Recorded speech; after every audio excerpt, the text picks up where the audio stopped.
we can't do it. There are 1.3 billion Muslims in this world. They're not going to let us do it. It's already widening. The borders are porous. We can't do it. Well, that didn't convince him. He said, well, I think we can do it. I said, oh, well, suppose your son was one of those 6 killed in Iraq last week. And you know what? He looked at me like it had never occurred to him.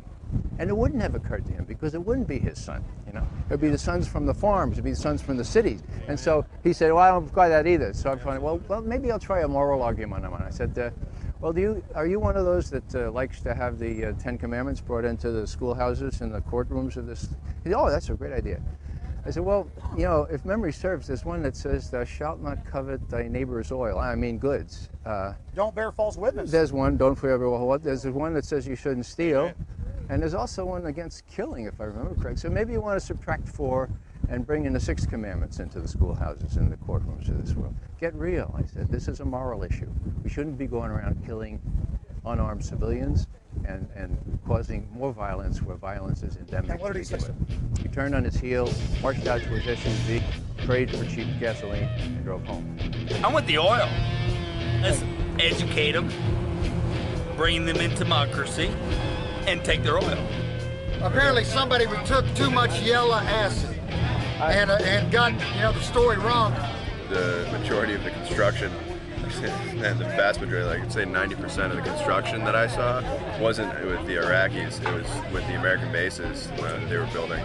Concrete structures, incredibly permanent, designed to house thousands of soldiers for a long period of time. The American people are being kept in the dark about all this. If it weren't for shows like yours and for a few others and the internet, people would never have a chance to learn the truth of this. What Cindy Sheehan has done is brought a human dimension to this. They said, look, people are getting killed, including my son. A lot of Iraqis are getting killed.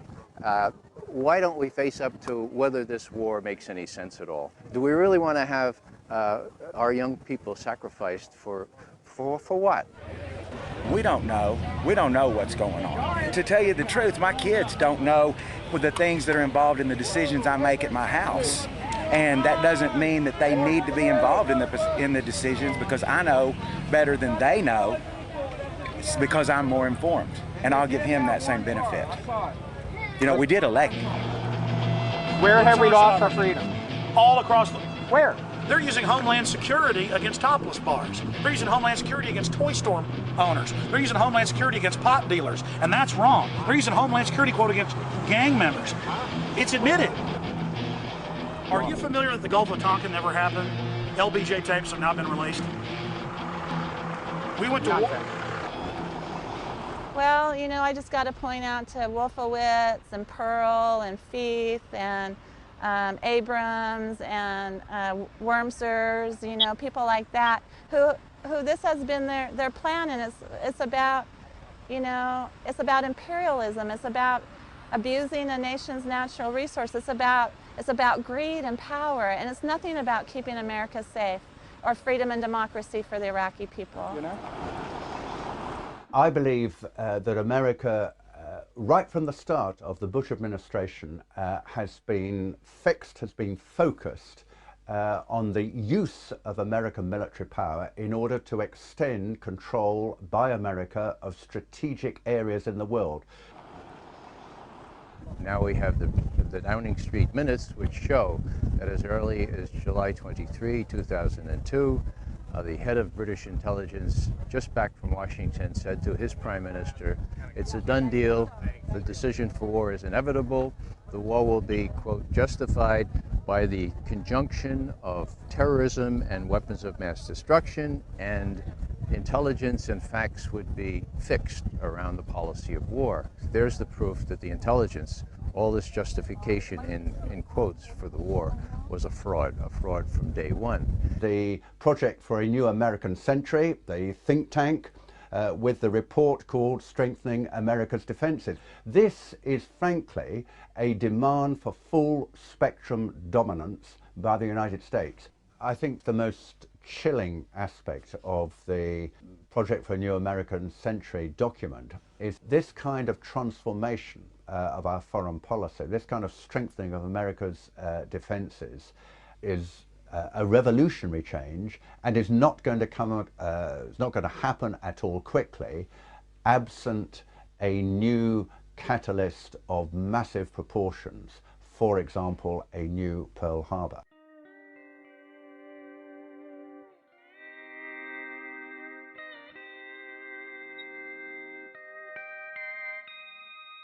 In Crawford, Texas, we found individuals who believe the weapons of mass destruction were found in Iraq. No weapons of mass destruction were found. Are you kidding me? Do you buy that? Yes. Of course there were mass. Of course there were. David, there were. Yeah. This guy would make a great citizen in George Orwell's fictitious 1984. If we took them all away, does that still mean that if he had the capability, would he still? See, that's in the mind. Well, she's got an ad on TV that said he lied, my son died. You know, he hasn't lied to nobody. What did George Bush lie about? He said he was going to protect this country. Weapons of mass destructions that. No matter what took to keep the enemy out of our backyards. He never said there weren't going to be nobody killed. That's war. I think they're saying that Bush lied about WMDs, not about troops were going to die.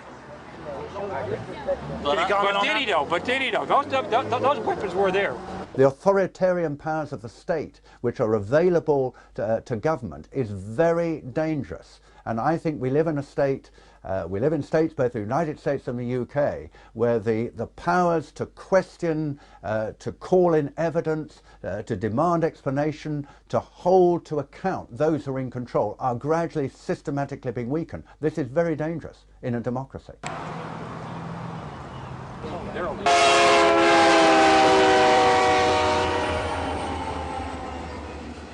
Now, Dick Cheney and John Bolton and others have been saying Iran poses an immediate danger. They could get a nuclear weapon before we know it. All the same things they said about Iraq. And so we have to do something about that now. You know, he said the same thing about Iraq, and like you said, he was caught red-handed. It's proven to be lies. Why should we believe him about Iran? I'm pleased to tell you, American people, that the National Intelligence Estimate just put out on Iran says that Iran cannot possibly have a nuclear weapon for 10 more years. Let me say that one more time. Iran can't be a nuclear power, weapons-wise, for 10 more years. We have to look at whether our governments are creating enemies so that they can justify what they do.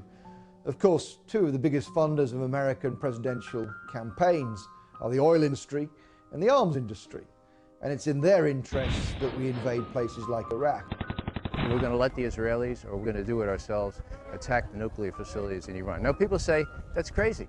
That is absolutely crazy. I agree. The problem is, folks, the people running our policy toward Iraq and Iran were widely known in the 1980s when I was briefing the Vice President and others as the crazies, okay? The crazies. You come in on Monday morning and somebody would say, guess what the crazies did late Friday night? And you'd know exactly who the reference was. It was to Wolfowitz, it was to Pearl. So all the same folks, some of them who have deserted the sinking ship like proverbial rats, okay? But it was Feith, Wolfowitz, and the rest of them. They were the crazies.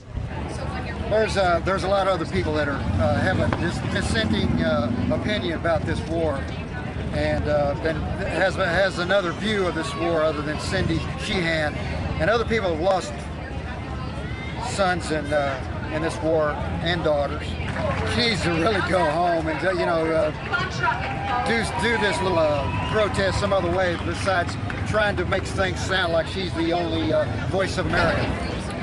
3 weeks later, this gentleman and many others got their wish. Free speech was banned for hundreds of square miles around Bush's Crawford Ranch. Now you can only protest on private property or designated free speech zones where no one can even see your protest. Look, tourist stuff's popped up now. Let freedom ring. We decided to cap off our day in Crawford by traveling down the public highway to where the Secret Service had blocked off the public road 2 miles before the entrance to Bush's ranch. We were promptly told, as if America is now a third world police state, to get out of there, despite the fact that we were credentialed press.